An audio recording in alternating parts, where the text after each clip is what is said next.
12वां अध्याय उसका 12 वचन।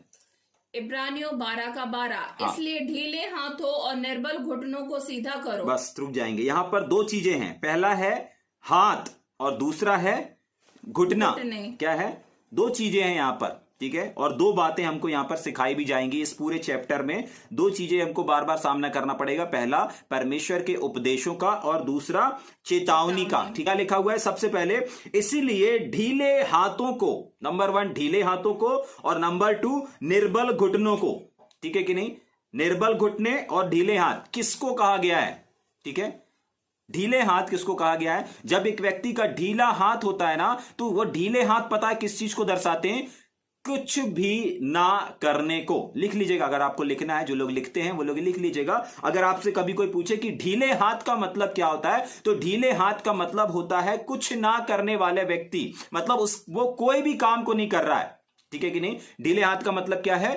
कुछ भी ना करने वाला व्यक्ति। तो परमेश्वर के ऐसे व्यक्ति को जो कुछ भी नहीं कर रहा है, हो सकता है आज आप किसी भी सेवकाई के भाग ना बने होंगे, हो सकता है आप कोई भी काम मसीह का नहीं कर रहे होंगे, लेकिन परमेश्वर आज की सुबह इस बात को चाहता है पहले ही वर्ड में और पहले ही वचन में कि हर एक ढीले हाथों को क्या करो? आखिरी वचन लिखा है इसमें, सीधा करो। ठीक है, तो ढीले हाथ को सीधा अगर कर देंगे, अगर आप देखिए, अपने आप को देखिए, अपने हाथ को देखिए, अगर आपका हाथ नीचे है और अगर आपको एक पेन भी नीचे गिर गया है और पेन भी अगर उठाना है, तो आपको अपने हाथ को क्या करना पड़ेगा? सीधा करना पड़ेगा। क्या करना पड़ेगा? सीधा करना पड़ेगा, नीचे झुकना पड़ेगा, उससे अपने पेन को पकड़ना पड़ेगा, वापस उठाना पड़ेगा। जितनी देर आप इस काम को करेंगे उतनी देर आपका हाथ एक्टिव रहेगा, टाइट रहेगा, लेकिन जैसे ही आप इस काम को खत्म करेंगे वैसे ही आपका हाथ क्या हो जाएगा? ढीला हो जाएगा। समझ पा रहे हैं? अगर आपको कहीं बाल्टी लेके जाना है, कोई भी काम करना है आपको हाथों से, तो आप ढीले हाथों के साथ साथ नहीं कर सकते। ढीले हाथ एक आलसीपन को दर्शाते हैं। किसको दर्शाते हैं? ढीले हाथ एक अलाली जीवन को दर्शाते हैं। आप अगर बोल रहे हैं नहीं भैया हम बहुत एक्टिव हैं, लेकिन काम करने की बारी जब आती है, अगर आप काम नहीं कर रहे हैं, तो कहीं ना कहीं आपका जीवन ढीले हाथों का जीवन है। कौन सा वाला जीवन है? ढीले हाथों का। और ढीले हाथों का मतलब होता है काम ना करना। समझ पा रहे हैं? हाँ। अगर आपका हाथ टाइट रहेगा मतलब आप कुछ ना कुछ कर रहे हैं। ठीक है कि नहीं? लेकिन अगर आप कुछ नहीं कर रहे हैं तो आपके हाथ क्या रहेंगे? ढीले रहेंगे। समझ में आ रहा है? एक और चीज जो दूसरा लिखा है वो भी इसी चीज को दर्शाता है। क्या लिखा है? निर्बल घुटने। निर्बल घुटने जिसके रहते हैं वो उसको भी क्या करने के लिए बोल रहा है? सीधे करो। क्या करने के लिए लिखा है? सीधे करने के लिए। इसका मतलब ये भी निर्बल कब है? अभी अगर आप बैठे तो अभी आपके पैरों को, अभी अपने अपने पैरों को देखें। अगर आप लोग बैठ करके इस समय बाइबल अध्ययन कर रहे हैं तो अभी आपके पैर कैसे कहलाएंगे? मुड़े हुए कहलाएंगे। अभी उसमें कोई बल लग रहा है, ताकत लग रही नहीं लग रहा है। ठीक है, हो सकता है आप पालथी मार के बैठे होंगे, हो सकता है आप स्टूल पे, चेयर पर बैठे होंगे, पलंग पे बैठे होंगे, कहीं पर भी बैठे होंगे, अभी आपके पैरों में बल नहीं लग रहा। लेकिन अगर इन्हीं पैरों के बल में अगर आप खड़े हो जाएंगे, एक स्थान से दूसरे स्थान में जाएंगे, दूसरे से तीसरे स्थान में जाएंगे, तो ये किस चीज को दर्शाता है? सीधे करने को दर्शाता है। जाग रहे हैं? तो सिर्फ आपको अपने हाथों के कामों को सिर्फ हाथों से ही काम नहीं करना है, लेकिन आपको ये जो पैर वाला सिस्टम है ना, ये एक स्थान से दूसरे स्थान में जाने के लिए भी दर्शाता है। जाग रहे हैं? समझ पा रहे हैं? ढीले हाथों को सीधे करने का मतलब होता है कि आपने काम पर फोकस करो, अपने सेवकाई पर फोकस करो। आज बहुत सारे ऐसे लोग हैं जो सेवकाई कर सकते हैं, सेवकाई के भाग बन सकते हैं, परमेश्वर के राज्य को एक स्थान से दूसरे स्थान पर ले जा सकते हैं अपने पैरों से, लेकिन वो नहीं कर रहे हैं। जाग रहे? तभी के लिए परमेश्वर ने बोला कि जब इतनी सारी चीजों को हमने सीख लिया, इतनी सारी बातों को अपन ने देख लिया, इतने सारे करेक्शन, इतनी सारी शिक्षाओं को अपन ने देखा, तभी के लिए पहला वर्ड लिखा है। इसीलिए मतलब ऊपर के सारे वचनों से, ऊपर की सारी टीचिंगों से जुड़ा हुआ वचन आ रहा है 12वां आयत। और 12वां आयत में दो चीजों को परमेश्वर करने बोल रहा है। नंबर 1 ढीले हाथों को, मतलब जिन हाथों के द्वारा आप कुछ नहीं कर रहे हैं, जिन हाथों के द्वारा आप कुछ भी नहीं कर रहे हैं, समझ में आ रहा है? उसको क्या करना है?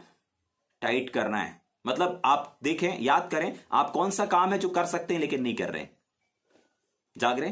परमेश्वर का कौन सा काम है जो आप कर सकते हैं लेकिन नहीं कर रहे? जाग रहे? सोच करके देखें। आप प्रचार कर सकते हैं लेकिन नहीं कर रहे हैं। पुलपेट नहीं है, कोई बात नहीं। बहुत बार मैंने बताया कि आप प्रचार करने के लिए किसी पुलपेट का इंतजार मत करिए, किसी इन्विटेशन का इंतजार मत करिए। जाग रहे? बहुत बार मैंने इस बात को बताया कि आप कैसे प्रचार कर सकते हैं। जाग रहे? और क्या कर सकते हैं? और भी बहुत सारे ऐसे भाग हैं जिन सेवकाई से आप जुड़े हुए हैं, चर्च से अगर जुड़े हुए हैं तो चर्च की बहुत सारी ऐसी चीजों में आप अपनी एक्टिविटी को जाहिर कर सकते हैं। जाग रहे हैं? आप अपनी एक्टिविटी को दिखा सकते हैं, आप अपनी मौजूदगी के द्वारा, आप अपने कामों के द्वारा। लेकिन बहुत बार अपन नहीं करते ना, तो ये नहीं करने वाला जीवन पता है किस चीज को दर्शाता है? एक ढीले हाथों को दर्शाता है। और ढीले हाथों को दर्शाने का मतलब है एक अलाली के जीवन को दर्शाता है। तभी के लिए आप नीति वचन में पढ़ते हैं कि हे आलसी तू कब तक सोता रहेगा। जाग रहे हैं? और उसके बाद लिखा हुआ है थोड़ी सी नींद, एक और झपकी, और फिर उसके बाद कंगालपन शुरू। तो अगर आज आप कंगालपन का सामना कर रहे हैं, अगर आज गरीबी का सामना कर रहे हैं, अगर आप बेरोजगारी का सामना कर रहे हैं, अगर आप किसी भी चीज का सामना कर रहे हैं, तो कहीं ना कहीं आप एक सेवक हैं। और सेवक अगर सेवकाई का काम नहीं कर रहा है तो वो इस श्रेणी में आकर के बैठ जाता है। तभी के लिए मैंने कहा कि ये हमारे लिए कोई उपदेश नहीं है, परंतु ये हमारे लिए एक चेतावनी है। जाग रहे? परमेश्वर अगर किसी चीज को बता रहा है, अभी सिखा नहीं रहा है, सिखाएगा भी हमको यहां पे 18 वचन से। अभी हमको क्या कर रहा है? अभी हमको चेतावनी दे रहा है कि भाई तुम कर सकते हो। और आप में से बहुत सारे ऐसे लोग हैं जो कर सकते हैं। तभी के लिए ये वचन आपके पास और हमारे पास तक पहुंच रहा है। आप और हम सेवकाई कर सकते हैं। आप और हमारे जीवन में परमेश्वर ने एक बुलाहट को दिया है, एक सेवकाई को दिया है। तभी के लिए परमेश्वर चाहता है कि देखो, अलाली मत करो। एक अलाली व्यक्ति, एक आलस्य करने वाला व्यक्ति परमेश्वर के राज्य को, परमेश्वर के सिंहासन को, परमेश्वर के सुसमाचार को नहीं फैला सकता, नहीं सिंहासन को स्थापित कर सकता। जाग रहे?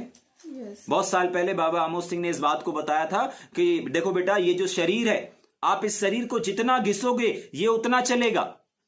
अभी कुछ दिन पहले हमने भी इस बात को देखा था कि जितना हम जिस चीज को परमेश्वर के लिए उपयोग करेंगे वो उतना ज्यादा सर्विस देगा। जाग रहे? अगर मैं अपने शरीर को परमेश्वर के लिए दूंगा तो उतना ज्यादा मेरा शरीर लॉन्ग दूर तक चलेगा, लंबी दौड़ तक दौड़ेगा। जाग रहे? आप बाबा आमोस सिंह के जीवन को देख सकते हैं, वो कितना इधर उधर मीटिंग में जाते हैं। जाग रहे? वो आज भी अच्छे तंदुरुस्त रहते हैं, फिट रहते हैं एकदम। क्यों रहते हैं? क्योंकि उनने सिखाया भी है और वो कर भी रहे हैं। सेवकाई के लिए अपने शरीर को दे रहे हैं, सेवकाई के लिए तमाम चीजों को कर रहे हैं। जाग रहे? अगर हमारे पास मोबाइल है, अगर हम अपने मोबाइल को परमेश्वर के काम के लिए देंगे, कभी जीवन में आपका मोबाइल हैंग नहीं हो सकता, कभी आपका मोबाइल खराब नहीं हो सकता। लेकिन कब? जब आप उसको परमेश्वर के लिए अर्पण कर रहे हैं, परमेश्वर के कामों को कर रहे हैं। जाग रहे? जब उसको हम परमेश्वर के लिए इस्तेमाल कर रहे हैं। आपके बच्चे कभी बीमार नहीं पड़ सकते, कभी आपके बच्चों को ट्रीटमेंट और बीमारी और गोली और दवाई इंजेक्शन की आवश्यकता नहीं पड़ेगी। लेकिन अगर कब? जब आपके बच्चे परमेश्वर के काम को, जब आपने अपने बच्चों को परमेश्वर के वचन को प्रचार करना, उनको वचन को फैलाना और परमेश्वर के कामों को करना सिखा रहे हैं और अभ्यास भी करा रहे हैं। तब सिर्फ सिखाना काफी नहीं होता। कल का संदेश जिन्होंने नहीं सुना, जरूर सुने जाकर के। अगर आप अभ्यास नहीं कर रहे हैं जो भी आपको मिला है, तो आप एक हानिकारक चीजों को अपने जीवन में देखेंगे। जाग रहे हैं? समझ में आ रहा है? सबसे पहली चीज, ढीले हाथ एक अलालीपन को दर्शाता है। परमेश्वर नहीं चाहता। आप कोई भी चीज को अगर परमेश्वर को देंगे ना, परमेश्वर उस क्षेत्र में आपको क्या करेगा? बढ़ोतरी देगा। अगर अपने समय को दे रहे हैं ना, तो आपकी जो आयु है ना वो बढ़ने लगेगी। अगर आप अपने दिनचर्या में परमेश्वर की सेवकाई में अपने समय को दे रहे हैं ना, तो निश्चय जानिए कि आप जल्दी से मरने वाले नहीं है। हाँ, क्यों? क्योंकि परमेश्वर का घाटा हो जाएगा अगर आप जल्दी चले जाएंगे। तो आप अपनी पूरी आयु को कंप्लीट करके जाएंगे। समझ में आ रहा है? लेकिन उसके लिए आपको क्या करना पड़ेगा? पहले अपने जीवन को परमेश्वर के लिए देना पड़ेगा, अर्पण करना पड़ेगा। समझ में आ रहा है? हर एक चीज, हर एक काम को जो आप नहीं कर रहे हैं, याद करें आप क्या कर सकते हैं, क्या कर सकते हैं। ठीक है? दूसरा अपन ने क्या देखा? निर्बल घुटने का मतलब होता है कि हमको एक स्थान से दूसरे स्थान में भी जाना है। बहुत बार क्या होता है ना कि हम अपने हाथों को ऊपर उठा करके प्रार्थना कर लेते हैं और हम इस बात को बोलते हैं कि नहीं भैया, हम प्रार्थना का जीवन परमेश्वर हमसे चाहता है। हमारे को जीवन परमेश्वर ने क्या बोला है कि प्रार्थना करो, प्रार्थना करो। बहुत बार बहुत सारे लोग ऐसा करते हैं कि वो प्रार्थना में अपने जीवन को क्या करते हैं? गुजारते हैं। वो अभी भी पता है क्या है? हाथ तो ढीले, हाथ तो टाइट कर लिए हैं, लेकिन हाथ टाइट करने से कुछ नहीं होगा। वो सिर्फ एक भाग है, उसका दूसरा भाग पैर से जुड़ा हुआ है। मतलब आपको सिर्फ हाथ उठा करके प्रार्थना नहीं करना है, परंतु आपको जाकर के फल भी लाना है। अगर आप मरकुस रचित समाचार को पढ़ेंगे तो मरकुस रचित समाचार उसके 5वें अध्याय में लिखा हुआ है कि तुम जाकर के फल लाओ। परमेश्वर की ये इच्छा है कि घर में बैठ करके हाथ उठा करके प्रार्थना करने के द्वारा प्रतिफल को नहीं लाओ, वो तो तुम लोगों के लिए प्रार्थना कर रहे हो, लेकिन परमेश्वर की ये भी इच्छा है कि तुम अपने घुटनों को सीधा करो, मतलब जाकर के फल लाओ। तो आपको अपने नगर, अपने शहर में रह करके ही अपने हाथों को उठा करके सिर्फ प्रार्थना का जीवन नहीं जीना है, लेकिन प्रार्थना के साथ साथ बाइबल ऐसा बताती है कि अपने घुटनों को भी सीधा करो। मतलब परमेश्वर के वचन को, परमेश्वर के कार्यों के लिए आपको एक स्थान से दूसरे स्थान पर जाना है। आमीन। जाग रहे? क्या करना है? जाना है। आप पढ़ लीजिएगा मरकुस रचित समाचार, उसके 5वें अध्याय में लिखा हुआ है कि तुम जाकर के क्या लेके आओ? जाकर के फल लेकर के आओ। परमेश्वर हमारे जीवन में फल देखना चाहता है, लेकिन जाकर के फल देखना चाहता है। समझ में आ रहा है? और आज हम कितनी चीजों को, जैसे पुराने नियम में हम किन बातों को देखते हैं? 10 आज्ञाओं को देखते हैं ना, तो आज हम क्या देखने जा रहे हैं? 10 चेतावनियों को देखने जा रहे हैं। कितनी चेतावनियों को देखने जा रहे हैं? ऐसी 10 चेतावनियों को देखेंगे हम, 12 वचन से लेकर के 17 वचन तक। तो पहला हमने क्या देखा? अपने ढीले हाथों को क्या करो? सीधा करो। निर्बल घुटनों को सीधा करो। सीधा सीधा को अंडरलाइन करके रखना। ठीक, अब आएंगे 13 वचन में जल्दी से। और अपने पांव के लिए सीधे मार्ग बस वापस फिर आ गया सीधा। जाग रहे? तो ये सीधे का क्या मतलब है? बार बार हाथों को भी सीधा करो और पैरों को भी सीधा करो। और अभी क्या आ गया?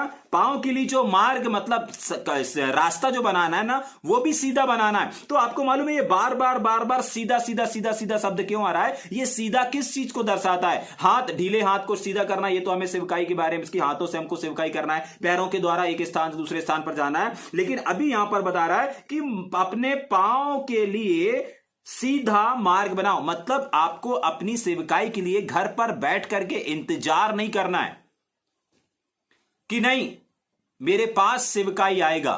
ठीक है? वो आपका फेथ के आधार पर नहीं होगा। जाग रहे? परमेश्वर का वचन ऐसा कहता है, अपनी सेवकाई के लिए आपको खुद मार्ग बनाना पड़ेगा। और वो मार्ग कौन सा है? सीधा। तो ये सीधा सीधा पता है किस चीज को दर्शाता है? ये सीधा परमेश्वर के वचन के अनुसार दर्शाता है। क्यों सीधा सीधा बोल रहा है? क्योंकि दूसरा चीज, बहुत सारे लोग शॉर्टकट तरीके से मार्गों में जाना चाहते हैं, शॉर्टकट तरीके से आगे आना चाहते हैं, शॉर्टकट तरीके से ऊंचाइयों पर जाना चाहते हैं। लेकिन परमेश्वर का वचन बताता है कि शॉर्टकट मारना नहीं है, कोई लेफ्ट राइट से इधर उधर से नहीं करना है, परंतु सीधे जाना है। और सीधे अगर आप जाएंगे तो वो द्वार को दर्शाएगा। सीधे अगर एक व्यक्ति जा रहा है तो वो किस चीज को दर्शाएगा? द्वार को। और बाइबल बताती है यीशु मसीह द्वार है। तो यहां पर सीधे का मतलब है प्रभु यीशु मसीह। जैसा यीशु मसीह ने सिखाया ना, वैसे हमको आगे बढ़ना है। समझ पा रहे हैं इस बात को? बार बार सीधे का मतलब है बार बार यीशु मसीह को सामने लेकर के आ रहा है, क्योंकि उसने कहा कि द्वार मैं हूं। एक बार अपन वो पढ़ते हैं ना कि कुछ भेड़साले वाला जब उदाहरण पढ़ते हैं, भेड़साली वाली स्टोरी जब अपन पढ़ते हैं कि भेड़साला भेड़ से द्वार से प्रवेश करता है, लेकिन कुछ ऐसे रहते हैं जो इधर उधर से खिड़की से घुस जाते हैं, तो वो चोर और डाकू के समान है। तो परमेश्वर नहीं चाहता कि आप सेवकाई के लिए, मार्ग बनाने के लिए क्या करो? शॉर्टकट का इस्तेमाल करो। कुछ लोग हाईलाइट होने के लिए क्या करते हैं? बड़े बड़े दासों के साथ फोटो खिंचवा लेते हैं। क्या कर लेते हैं? फोटो खिंचवा करके अपने सेवकाई को बड़ा ऊंचा बनाने की कोशिश करते हैं। लेकिन परमेश्वर कहता है ऐसा हमको और आपको नहीं करना है। जाग रहे? समझ में आ रहा है? जितने लोग मेरे को जानते हैं, बहुत सारे लोग, जो जितने लोग जानते हैं, जितने लोग जुड़े हुए हैं, उन लोगों ने कभी भी मेरे को किसी बड़े सेवक के साथ में फोटो खिंचाते हुए नहीं देखा होगा। जाग रहे? समझ में आ रहा है? आपको अपने लिए सीधा मार्ग बनाना है, ये शॉर्टकट मार्ग नहीं है। जाग रहे? हाँ, एक बार परमेश्वर के बहुत बड़े दास क्या बोलते हैं, हमारे घर पर आए थे। और एक बार नहीं, बहुत बार ऐसा हुआ कि अगर मेरी फोटो कहीं पर देखेंगे भी ना, तो उन लोगों ने खुद बोला है कि नहीं, हमको आपके साथ एक फोटो लेना है। जाग रहे? अगर आप किसी बड़े व्यक्ति के साथ मेरी फोटो देखेंगे भी ना, तो उसमें मेरा योगदान नहीं है, परंतु उनका योगदान है। उन्होंने कहा कि नहीं, हमें एक पिक लेना है। ठीक है? मेरे परिवार के लोग जानते होंगे कि मैं कभी किसी व्यक्ति के साथ में सामने में जाकर के उसके साथ फोटो खिंचाने में बिल्कुल भी वो नहीं रहता, क्योंकि मैं नहीं चाहता कि मैं किसी शॉर्टकट रास्ते से प्रभु के करीब जाऊं। मैं नहीं चाहता कि लोग मुझे उसके साथ देखें कि नहीं, ये उनके साथ में है, मतलब उनके परिचय के होंगे, उनका कोई टच में होगा तो अपन इनको भी क्या करते हैं। नहीं, ऐसा किसी भी चीजों में अपन को नहीं चाहना है। ठीक है? सीधे मार्ग से जाना है, यीशु मसीह के समान जाना है। जाग रहे हैं? बहुत बार मेरे साथ हुआ कि नहीं, वो सामने वाला खुद बोले, वक्ता खुद बोले कि नहीं, हमको आपके साथ क्या करना है? फोटो खिंचवाना है। जाग रहे हैं? एक फोटो हो जाए।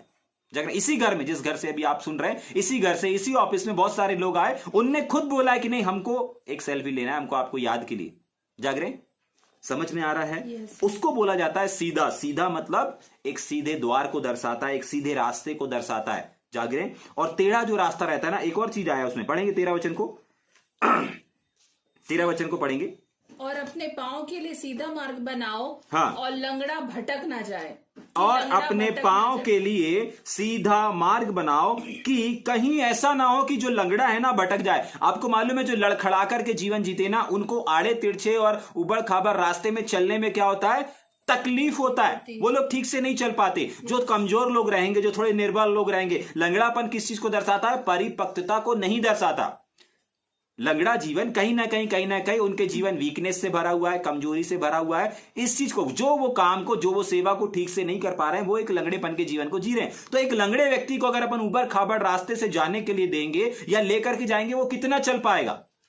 नहीं चल पाएगा। तभी के लिए परमेश्वर कहता है सीधा मार्ग बनाओ। ठीक है, तो आपको अपनी सेवकाई के लिए आपका वेट नहीं करते रहना है कि नहीं मेरी परिस्थिति सुधरेगी, मेरे हालात सुधरेंगे, मेरा सब कुछ होगा, मेरे पास सेवकाई का इनविटेशन आएगा, ऐसा होगा वैसा होगा। ऐसा बिल्कुल भी आपको फेथ नहीं रखना है। हाँ, परमेश्वर भेजेगा, हाँ परमेश्वर सारी चीजों करेगा, लेकिन उसके बावजूद भी आपको डिपेंड नहीं हो जाना है। परमेश्वर का वचन कहता है अपने लिए सेवकाई का मार्ग खुद बनाओ। जाग रहे हैं? समझ में आ रहा है? आपको और हमको सेवकाई के मार्गों को क्या करना है? खुद बनाना है। क्या लिखा हुआ है? वापस पढ़ेंगे। इसलिए ढीले हाथों को सीधा करो, निर्बल घुटनों को सीधा करो, अपने पांव के लिए, मतलब अपने सेवकाई के लिए। पांव से कौन सी सेवकाई होती है? बाइबल में ऐसा लिखा हुआ है, क्या ही सुहावने हैं वो पांव जो आनंद के सुसमाचार को लेकर के आते। मतलब पांव के द्वारा क्या हो रहा है? सुसमाचार फैल रहा है, सेवकाई को दर्शा रहा है, सेवकाई में जाने को दर्शाता है। तो आपको कहीं जाना है, किसी राज्य में जाना है, तो उसके लिए आपको अपने कदमों को बढ़ाना पड़ेगा। जाग रहे हैं? समझ में आ रहा है? तो वहां पर लिखा है, यहां पर हम क्या पढ़ेंगे? और सेवकाई के लिए अपने लिए सीधा मार्ग बनाओ। आड़ा तिरछा रास्ते से या शॉर्टकट मार करके हम सेवकाई में आगे आने का अगर सोच रहे हैं, तो आज की सुबह परमेश्वर हमसे इस बात को चाहता है कि शॉर्टकट मारना या सोचना बंद कर दीजिए। सीधा जो रास्ता है, सीधा जो यीशु मसीह का सिद्धांत है, उसके अनुसार अपने जीवन को क्या करो? व्यतीत करो। तब जाकर के अगर तुम लंगड़ेपन के भी जीवन को देख रहे होंगे ना, या किसी चीज में निर्बल भी होंगे, किसी चीज में कमजोर भी होंगे, कहीं पर वीकनेस भी अगर आपका होगा ना, तो पता है वहां पर क्या हो जाएगा? आप आसानी से, क्योंकि आप सीधा जा रहे हैं ना। क्या लिखा है? अगर रास्ता सीधा नहीं होगा तो क्या होगा? लंगड़ा क्या हो जाएगा? भटक जाएगा। लंगड़ा क्या हो जाएगा? भटक जाएगा। लेकिन अगर रास्ता सीधा बन गया तो वो आसानी से क्या हो जाएगा? आसानी से उस रास्ते पर पार हो जाएगा। तो लंगड़ापन किस चीज को दर्शाता है? हमारे कमजोरी, वीकनेस, हमारे अंदर वीकनेस को दर्शाता है। हमारे अंदर किस चीज को दर्शाता है? कमजोरियों को दर्शाता है। हम इसमें कमजोर हैं, हम उसमें कमजोर हैं। इन बातों को, इन चीजों को क्या करता है? दर्शाता है। समझ में आया? ठीक है, फिर भटक ना जाए, उसके आगे पढ़ेंगे। पर भला चंगा हो जाए, मतलब वो लंगड़ा है, कमजोर है, लेकिन वो कैसे चलेगा? एक सिद्ध व्यक्ति के समान चलेगा, एक सही व्यक्ति के समान चलेगा। हाँ, उसके जीवन में कमजोरी है, हाँ उसके जीवन में निर्बलता है, हाँ वो कहीं ना कहीं वीक है, लेकिन वो सीधे मार्ग से जाएंगे तो क्या होगा? आप उसमें आसानी के साथ क्या करेंगे? उस मंजिल को तय कर लेंगे। समझ में आ रहा है? या ऊपर से जा रहा है? पहली चीज हमने क्या देखी? ढीले हाथों को सीधा करो। दूसरा क्या करी? अपने निर्बल घुटनों को क्या करो? तैयार करो सेवकाई के लिए। और तीसरी चीज क्या करी? अपने पांव के लिए, मतलब अपनी सेवकाई के लिए अपने को क्या करना है? मार्ग बनाना है। चौथा हमने क्या देखा? लंगड़ा भला चंगा हो जाए। तो कैसा लंगड़ा भला चंगा कहलाएगा? कब होगा? जब हम सीधे मार्ग। और लंगड़ा भला चंगा और कोई नहीं परंतु हमारे जीवन को दर्शाता है, हमारे और आपके जीवन को दर्शाता है। आप ये नहीं कह सकते कि लंगड़ा कोई और है। नहीं। लंगड़ापन हमारे अंदर कुछ कमी, कुछ खामियों को दर्शाता है। ठीक है? हो सकता है आप गाने में कमजोर हो, बजाने में कमजोर हो सकता है आप विवेक में गंदे विचार आ जाते होंगे, हो सकता है आप कदम द कदम बार बार गलती कर देते होंगे। ये लंगड़ेपन की निशानियां हैं। किस चीज की निशानियां? ये लंगड़ेपन की निशानियां हैं, जो यहां पर क्या लिखा हुआ है? चौथे बात में हम देख रहे हैं कि लंगड़ा क्या ना हो जाए? भटक ना जाए। ठीक, आगे पढ़ेंगे क्या उसके? पर भला चंगा हो जाए। ठीक, उसके आगे पढ़ेंगे 14। चार बातों को देख चुका अपन ने, 4 बातों को देख चुका ना। ठीक, आगे जल्दी से पढ़ेंगे। सबसे मेल मिलाप रखो। सबसे मेल मिलाप रखो। क्या चीज को देख रहे हैं? सबसे मेल मिलाप को रखो। ये भी हमारे लिए एक चेतावनी है, ये भी हमारे लिए एक आदेश है। सबसे मेल मिलाप को रखो। किस चीज से? एक व्यक्ति से, 2 व्यक्ति से, 3 व्यक्ति से नहीं, ऐसा लिखा है सबसे। बहुत बार क्या होता है ना कि जो हमारे खास लोग रहते हैं, जो हमारे अपने लोग रहते हैं, या जो हमारी तारीफ करने वाले लोग रहते हैं, या जो हमें अपना समझने वाले लोग रहते हैं, या जो हमें अपना बताते हैं या अपना जाहिर करते हैं, हम उनके साथ एक अच्छे रिश्ते को निभाते हैं। जो हमारे विवेक के साथ कनेक्ट हैं, जो हमारे सोच के साथ कनेक्ट हैं, जो हमारा साथ दे रहे हैं, जो हमारे साथ को निभा रहे हैं, हमारे लिए अच्छा बोल रहे हैं, हमारे लिए अच्छी चीजों को रखें, उनके साथ हम भलाई करते हैं, उनके साथ हम मेल मिलाप को रखते हैं। लेकिन जिनके साथ हमारा नहीं बन रहा है, जो हमारे साथ में नहीं खड़े, हम उनके साथ बहुत बार भलाई और मेल मिलाप के रिश्ते को नहीं निभाते हैं। क्या नहीं करते हैं? नहीं निभाते। लेकिन परमेश्वर का वचन आज की सुबह हमको बोल रहा है, पहले ही वचन लिखा है सबके साथ। जो आपसे बैर कर रहे हैं ना, जो आपसे नफरत कर रहे हैं ना, जो आपको गलत समझ रहे हैं ना, हां समझने दो। पास्टर गलत समझ रहे हैं, भाई गलत समझ रहे हैं, लीडर्स गलत समझ रहे हैं, समझने दो, इससे कोई फर्क नहीं पड़ता। लेकिन आप मेल मिलाप रखो। वो गलत समझ रहे हैं, आप भी गलत मत समझने लगो। जाग रहे हैं? आपको मालूम चल गया ना कि हाँ वो गलत समझ रहे हैं, ठीक है, तो जो पसंद नहीं कर रहे हैं उस चीज से आपको दूर रहना है। लेकिन आपको उनको बैरी नहीं समझ लेना है, मेल मिलाप रखना है, छोड़ करके नहीं भाग जाना है, नहीं डटे रहना है। समझ में आ रहा है क्या लिखा हुआ है? सबसे मेल मिलाप रखो। अधिकांश लोग यही करते हैं कि अपने लोगों से प्यार करते हैं, अपने लोगों से मेल मिलाप रखते हैं। लेकिन परमेश्वर आज की सुबह हमको इस बात को सिखा रहा है कि हमको किसके साथ करना है? सबके साथ मेल मिलाप रखना है। लेकिन सिर्फ अपने परिवार से ही नहीं, अपने लोगों से ही नहीं, अपने ग्रुप से ही नहीं, परंतु सबसे मेल मिलाप रखना है। ठीक है कि नहीं? तो पांचवी बात, पांचवा आदेश और पांचवी चेतावनी, ये चेतावनी है। ठीक है, ये पांचवा चेतावनी, पांचवा आदेश है कि हमको क्या करना है? एक दो के साथ नहीं, लेकिन सबके साथ। बहुत बार आप लोग देखते होंगे ना कि कुछ लोग चर्च में अगर जाएंगे तो वो कुछ ही लोगों से मिलते हैं। जाग रहे हैं? कुछ ही लोगों से मिलते हैं, मतलब वो कुछ लोगों से मिलने के लिए चर्च में आते हैं। उनका ध्यान, उनका फोकस, वो चर्च में जब एंट्री करेंगे, दरबार में एंट्री करेंगे, तो देखें अरे वो मेरा दोस्त नहीं आया, अरे वो मेरी सहेली नहीं आई, वो मेरी फ्रेंड नहीं आई। जाग रहे हैं? ऐसा होता है, ऐसा बहुत बार होता है। लेकिन परमेश्वर इस बात को चाहता है, नहीं, अगर आप चर्च में भी इकट्ठा हो रहे हो, आप सबसे मिलो। ऐसा नहीं कि वो गरीब है, ऐसा नहीं कि वो मिडिल क्लास के हैं तो आप उनको समय नहीं दो, नहीं, लो, दो समय, मिलो उनसे। और यही तो परमेश्वर सिखा रहा है कि भाई सबसे मेल मिलाप रखो। अरे वो तो हमसे बात नहीं करता भैया, हम कैसे उनसे जाकर के मिले? अरे वो बात नहीं करता, आपके मुंह में तो जुबान है, उनके पास प्रकाशन नहीं, आपके पास तो प्रकाशन है। आप जाकर के मिलिए, आप जाकर के हाथ मिलाइए, आप अपने प्रेम को प्रकट करिए, आप अपने मिलाप को प्रकट करिए। नहीं भैया हम तो 4 बार 4 संडे कर चुके, अब 5वीं बार तो उसको करना चाहिए। नहीं, जब तक आप हैं, जब तक इस संसार में, तब तक आप करिए। जाग रहे? ये आपके अंदर एक दीनता को दिखाएगा, ये आपके अंदर एक मेल मिलाप के स्वभाव को दर्शाता है। लेकिन बहुत बार क्या होता है ना, हम लोग करते तो हैं, कदम तो बढ़ाते हैं, 1 बार करेंगे, 2 बार करेंगे, 3 बार करेंगे, 1 महीना लगातार अपन ने कर लिया, लेकिन अपन दूसरे महीने में बोलेंगे नहीं यार ये तो हर बार मैं ही जाकर के मिलाता हूं। जाग रहे? हर बार मैं ही जाकर के मिलाती हूं। जाग रहे? हर बार जाकर के मैं ही मिलती हूं, मैं ही मेल मिलाप का परिचय देती हूं। ठीक है, तो आप कर रहे हो तो आप प्रतिफल को पाओगे, वो करेगा तो वो प्रतिफल को पाएगा। समझ में आ रहा है? इस बात को हमको और आपको अपने अंदर रखना है। ठीक है, और ये कोई आदेश नहीं, ये एक चेतावनी है, ये कोई शिक्षा नहीं है, ये एक चेतावनी है।